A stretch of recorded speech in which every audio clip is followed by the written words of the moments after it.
중앙일보 한번 볼게요. 자, 오늘 이 기사를 보면서 제가 이야, 대선 끝난 지 며칠 만에 또 시작하는구나.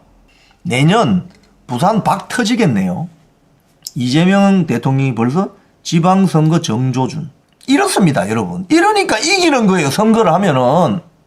민주당은 내년 지방선거를 벌써 준비가 들어간다니까요, 지금. 1년 전부터. 근데 지금 국힘당 뭐 하고 있어요, 지금? 이거 제가 기사를 한번 읽어드리겠습니다. 내년 부산 선거 박 터지겠네요. 뭐 이런 이야기 나옵니다. 이재명 대통령의 이번 그 부산 언급 배경에는 민주당 계열 대선 후보 가운데 최고치를 기록한, 요번에 대선에서 최고치를 기록했습니다. 자신감으로, 득표율이 자신감으로 작용한다. 즉 이번 대선에서 이재명 대통령 후보는 40.14%를 얻었어요.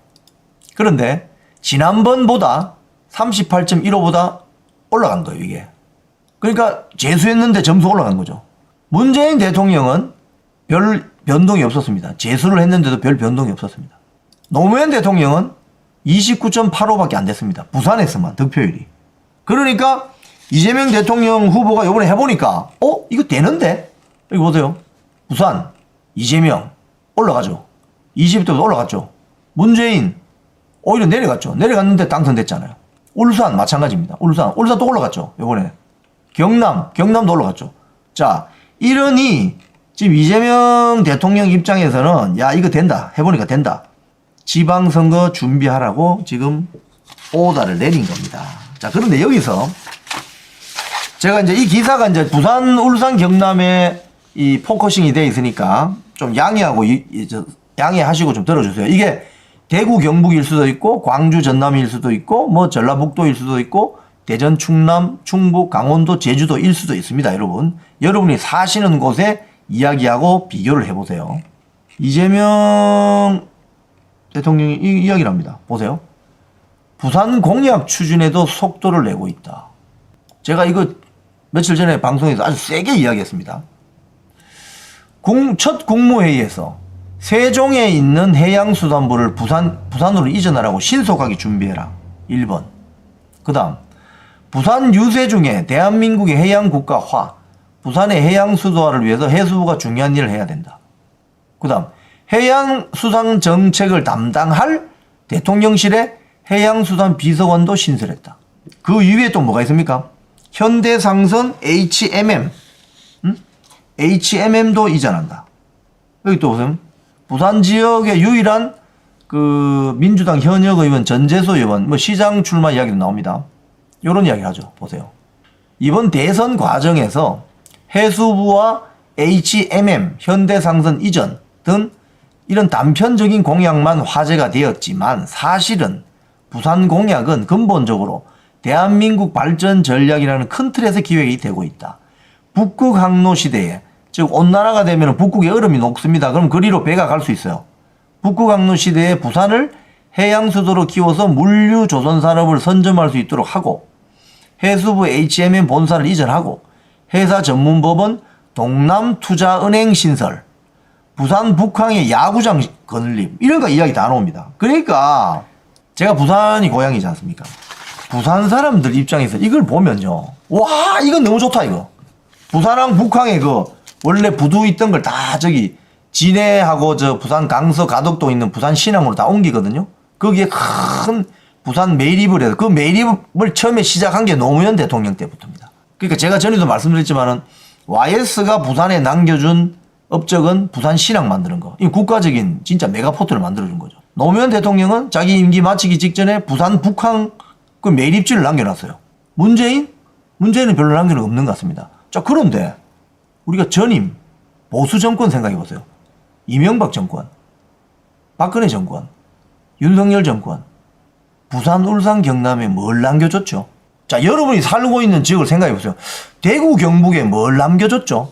대전, 충남 지역에 뭘 남겨줬죠? 충북 지역에 뭘, 강원도 지역에 뭘 남겨줬습니까, 여러분? 이걸 굉장히 반성해야 됩니다, 여러분. 보수파 정권이 정권을 잡았어요. 그러면 그 표를 준, 아까 빨간 지역에 윤석열 대통령, 박근혜 대통령, 이명박 대통령이 뭘 남겨줬습니까?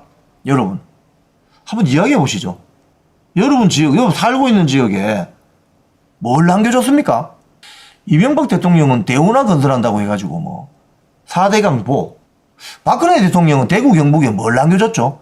박근혜 지지도가 가장 높은 곳이 대구 경북이잖아요. 그럼 대구 경북에 박근혜 대통령이 뭘 남겨줬습니까? 그럼 부산은? 부울경은? 서울에는? 제가 이걸 왜 이야기하느냐?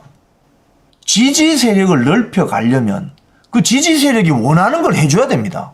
그렇지 않아요?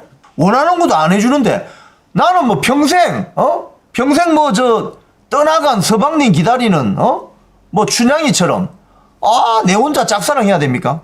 그러면 오래 못 갑니다, 여러분. 지지자가 원하는 걸 해줘야 되는 거예요. 지지자가 원하는 거. 그럼 대구 경북의 유권자, 부산 울산 경남의 유권자가 뭘 원하는지 가령 저는 부산 사정을 잘 아니까 부산 북항 원래 재래식 부두를 다 매립해서 뭐 오페라 하우스 만들고 뭐 처음에 그렇게 저는 오페라 하우스 그거는 이제 쉽게 얘기하면 호주 시드니 한 그 흉내 내는 거 아닙니까? 일종의 짝퉁.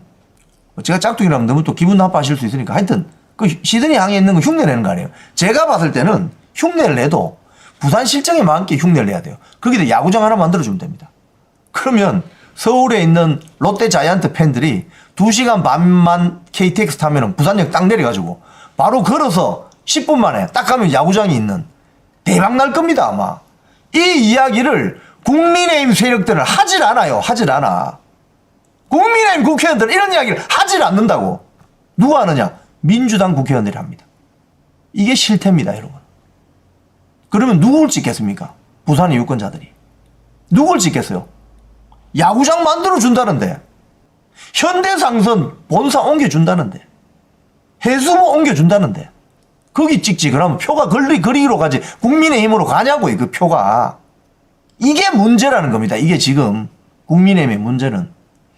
국민의힘 지역구 국회의원들, 지역 사정 이런 걸 쉽게 얘기하면 대통령실에 적극적으로 건의를 하고 또 자기가 나서서 뭐 토론회도 하고 세미나도 열고 해야 돼. 합니까?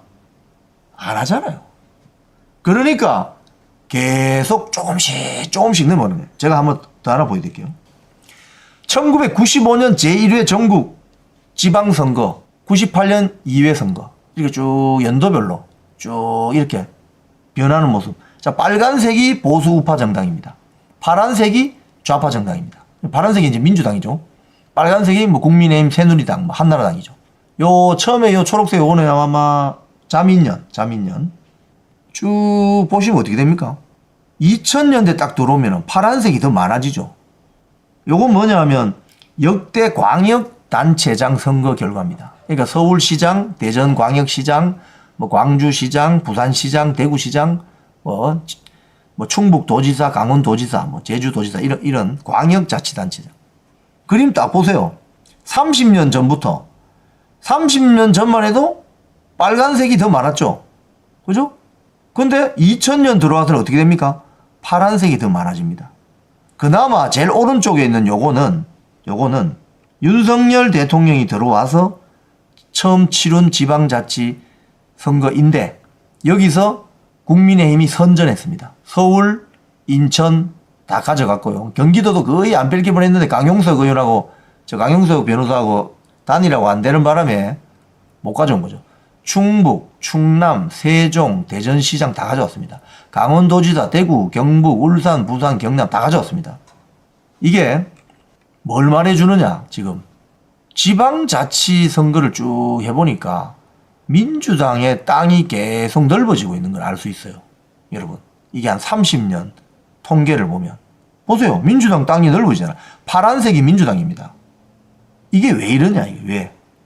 유권자를 무서워하지 않기 때문에 그렇습니다. 유권자를. 일종의 이 지방선거라는 상품을 소비하는 게 유권자들이잖아요. 민주당은 유권자들에게 맞춤형으로 계속 다가서고 있는 거예요. 한 표라도 더 얻어오려고. 근데 국민의힘은 그렇지 않다는 겁니다. 제가 전에도 한번 말씀드린 적이 있는데 경기도 어느 지역에 가면은 지역구 국회의원 비서부터 시작한 여성이 있습니다. 그 여성이 열심히 해가지고 뭐 그 사람 뭐 경력이 있지 않습니까? 화려한 사람이 아닙니다. 구의원을 먼저 했습니다. 구의원은 2번인가 3번 하고 또 시의원을 또 합니다. 시의원 또 2번인가 1번 하고 그 다음 뭐인 줄 아세요? 기초자치단체장을 또 합니다. 그 다음에 결국 뭐냐? 국회의원입니다. 국회의원 지금. 즉 민주당은 밑바닥에서부터 시작한 사람들에게 기회를 줍니다. 기회를 줘요. 열심히 한 사람한테 기회를 준다고. 국민의힘은 기회 안 줍니다. 누구한테 기회 주느냐? 낙하산 타고 내려옵니다. 아, 저 사람 뭐 판검사인데, 저 사람 뭐 장관 했는데, 저 사람 뭐 또 뭐 어디 뭐 정치 명망가 이런 식으로 하니까 이 됩니까 안 됩니까? 안 됩니다. 이래가지고는 전혀 경쟁력이 없어요. 앞으로 선거 해봤자입니다. 이거는 어떤 분들은 부정선거 이슈 오케이, 그것도 우리가 이번에 많이 봤으니까 그런 문제도 있지만 근본적으로 사람을 길러내지 않아요. 국민의힘은. 이게 문제입니다. 이게 문제예요. 그러면 자기가 장관한 사람이 뭐 답답해서 내 장관까지 했는데 막 국회의원 그냥 한 번만 하고 막 다음에 공천 못 받으면 그만하면 되지, 이런 마인드가 있는 사람들이 지역구 의정 활동을 열심히 하겠어요? 안 합니다. 고민하겠어요? 안 합니다. 그래서 이 모양 이 꼴이라는 거예요. 그래서 공천이라든지 지방선거도 마찬가지입니다. 지금부터 체계적으로 관리를 해야 돼요. 그러면 제가 수차례 말씀드렸습니다. 내년 지방선거는 2040 세대들에게 한 30% 쿼터를 주자. 아예 처음부터. 거기 쿼터 안에 들어가는 지역구는 2040이 아니면 못 들어온다. 이준석 그 당시 그 국민의힘입니까? 처음에 당대표 됐을 때 시험 쳤잖아요. 시험. 그런 것도 방법이에요. 한번 시험 쳐보는 거예요. 그 시험 푸는 거 굉장히 어려웠다 하거든요.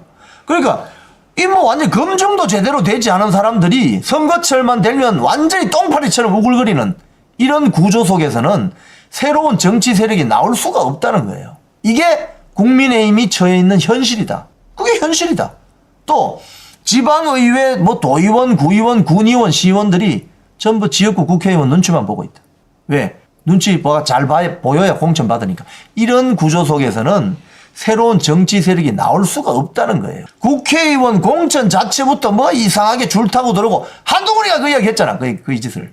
비례대표에다가 지 사람 꼽고, 부산, 대구에 지 사람 꼽고, 그 사람이 국민의힘이나 대한민국 보수 우파 세력을 위해서 일합니까? 한동훈을 위해서 따라다니지. 딸랑거리지. 그러니 그 밑에 있는 지방의회 세력들은 더 그렇겠지 뭐. 이게 문제라는 겁니다, 지금. 그래서 지금부터 준비를 해야 된다. 이거 한번 더 보여드릴게요. 잘 보세요.